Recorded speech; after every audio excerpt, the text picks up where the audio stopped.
Wanderlei, quando nós conversamos, né, para você vir participar do canal, nós falamos que iríamos ter um bate-papo sobre sucessão familiar no campo, né? Sucessão de negócios, né? Nós estamos hoje, já transpassou muito tempo de que o Mato Grosso iniciou o processo de colonização. Estamos aí 40, 50 anos de quando nós começamos a desbravar o Mato Grosso, nas primeiras lavouras. E hoje nós temos propriedades consolidadas, negócios bem sólidos, e a gente começa a se preocupar como vai ser o futuro.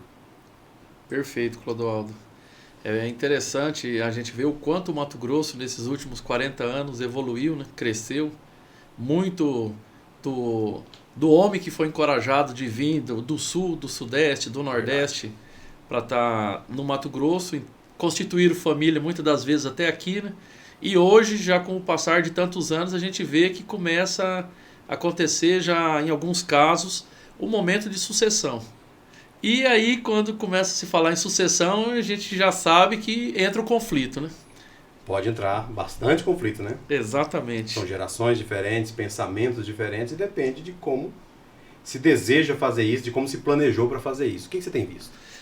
Entra muito, Clodoaldo, Clodoaldo e André, entra muito a questão das diferentes famílias. Hoje nós temos famílias que são mais unidas, porque quando você tem a família, você tem uma relação de afeto, né? Sim. Às vezes tem famílias que são mais unidas, são mais desunidas, existe a briga, mas no final não deixa de ser família.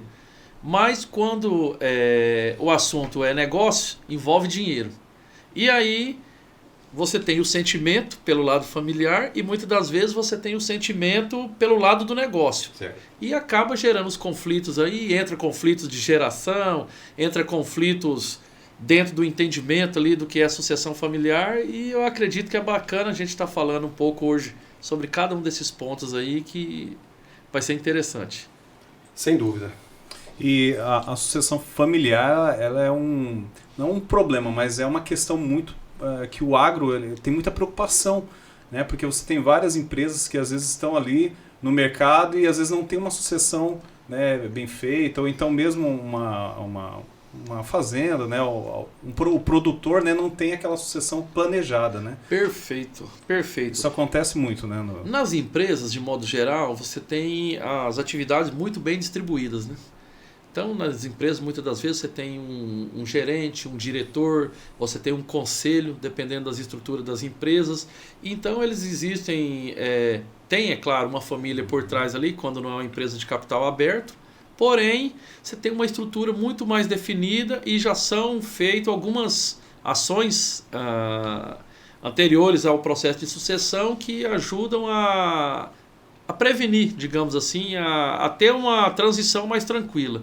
No agro, muitas das vezes, o patriarca, que é o chefe do negócio, e constitui família, e aí família entra genro, cunhado, tio, sogra, e muitas das vezes você tem uma gestão mais centrada em uma pessoa só, que ela não pensa em momento algum, ninguém pensa em morrer, ninguém pensa em quer viver muito tempo, mas a gente tem que pensar que nós somos transitórios aqui e que, na verdade, em algum dado momento, esse bastão vai ter que ser passado para alguém.